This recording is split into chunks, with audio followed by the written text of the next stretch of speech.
Hello, আজকে mini ভ্লগে day 4। আজকে অনেক ভোরবেলা ঘুম থেকে উঠেছি। তেমন চতুর্দিকটা কুয়াশায় ঢাকা, কি ভালো লাগছিল দেখতে। সকাল সকাল এক গ্লাস গরম জল খেয়েছি, গলাটা ব্যথা। তারপরেই দেখতে পারবো আমি কি খেয়েছি কিছুক্ষণ পরে।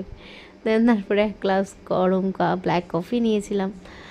সকাল সকাল স্নান সেরে পুজো টুজো দিয়ে নিয়ে রান্না টান্না, দেখো আইসক্রিমও খেয়েছি আজকে, গরম জলও খেয়েছি, তার সাথে আইসক্রিম। তারপরে লাঞ্চ করে নিয়ে একটু রেস্ট নিয়ে পড়াতে বেরিয়েছিলাম বিকেলে। আজকে আমরা হাতিবাগানও গিয়েছিলাম। মানে কানের দুল দেখে আমি জাস্ট অবসেসড হয়ে পড়ি। আমার কী যে ভালো লাগে, মনে হয় সব কানের কিনে নিই, কিন্তু সেটা তো সম্ভব নয়।